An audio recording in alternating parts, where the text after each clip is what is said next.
जय भीम, नमो बुद्धाय। साथियों, आज हम आए हैं खुर्जा के अंदर। ये स्कूल है तिलाड़ा। यहाँ बाबा साहब की मूर्ति का बहुत बुरा हाल है, आबादी खूब है।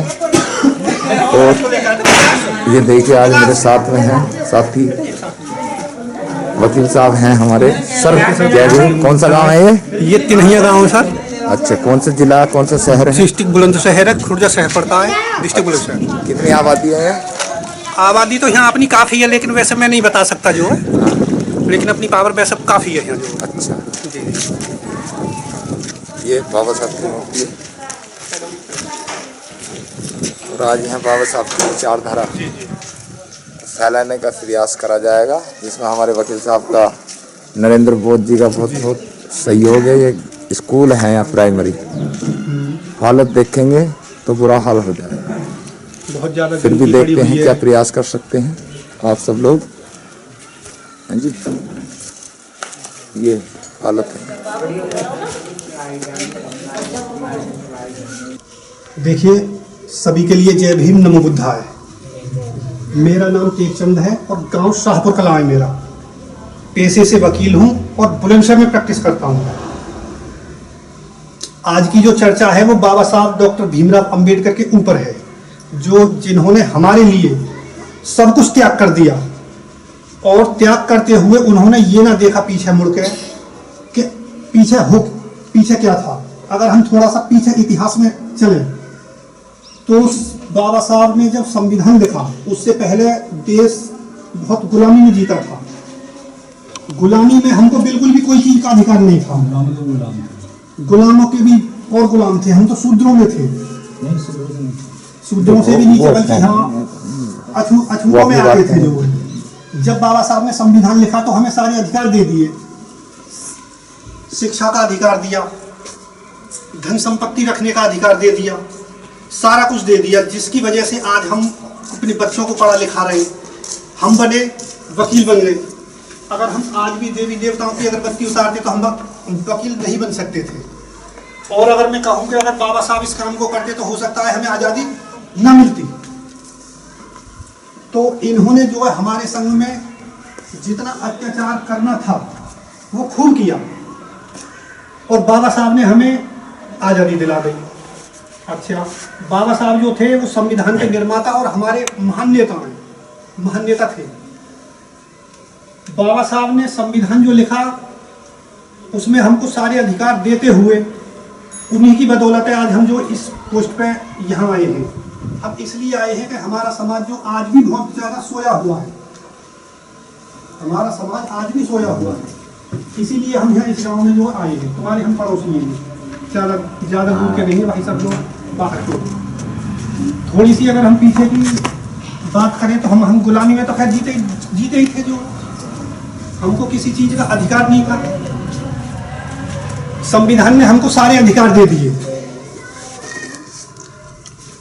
और अधिकार देने के बाद में शिक्षा का, धन संपत्ति का, सारे कुछ अधिकार हमें मिले, जिनकी वजह से हम जो है पढ़ लिख के वो बने। हमारे महान नेता तो हैं ही हैं, प्लस इनका जो कार्य है वो हमारे बहुजन समाज के लिए एक हमेशा के लिए ऐसा कार्य है जो हम उसको भुला नहीं सकते। जैसा कि देखिए, मैं एक कहानी बताऊंगा। इन्होंने हमारे ऊपर राज कैसे किया और ये कैसे नंबर ले गई जो है। हमारे बड़े बूढ़े इन्होंने 2 और 2 5 कह दिया, तो हमारे बड़े बूढ़े ने 2 और 2 5 मान लिया। वजह ये थी कि हमारे बड़े बूढ़े जो बुजुर्ग थे उन्हें ज्ञान नहीं था किसी चीज़ का।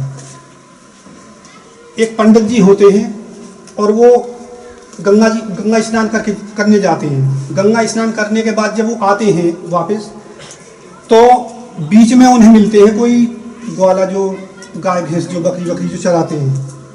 उन्होंने पूछा ना, पंडित जी कहाँ से आ रहे हो? कह जी मैं काशी से आ रहा हूँ और ज्ञान सीख के आ रहा हूँ मैं।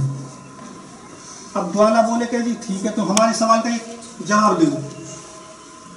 कह जी पूछो, बहुत ज्ञान सीख के आए हम तो। उन्होंने पूछा, नो जी अगर तुम पे हमारे सवाल का जवाब नहीं बना तो पहली बात तो तुम में मार लगेगी। तुम्हारे के झोला जो है कहीं ना छीन के हम रख लेंगे जो है। और अगर तुमने हमारे सवाल का जवाब दे दिया तो इनमें से एक गाय तुम्हारे लिए फ्री। क्या जी पूछो सवाल। क्या जी राजा दशरथ राम के बाप का क्या नाम था? उन्होंने पूछा ग्वाल वालों ने। वो बोले क्या जी दशरथ। क्या तो वाह के बाप को उन्हें भी ज्ञान नहीं था जो किसी चीज का, उनका सवाल था केवल में उसके बाप का। उन्होंने पंडित जी ने फिर बता दिया। क्या जी उसके बाप का? उन्होंने फिर बता दिया। क्या उसके बाप का? क्या उन्होंने फिर बता दिया। आखिरकार वो पंडित जी कब तक बताते, लिहाजा वो नहीं बता पाए। उन्होंने जो उन्हें माल लगा दिया, झोला छीन के वो पेड़ पे टांग गए। घर पहुंच गए पंडित जी जो है। अब उनके भाई ने पूछी, नो पंडित जी कैसे आए हो? कि नो बस नो भैया तुम रहने दो जो है, बस ऐसे यार कि ना भैया बताओ जो है। आखिरकार उनके लाख पूछने के बावजूद जो है उन्हें बतानी पड़ी।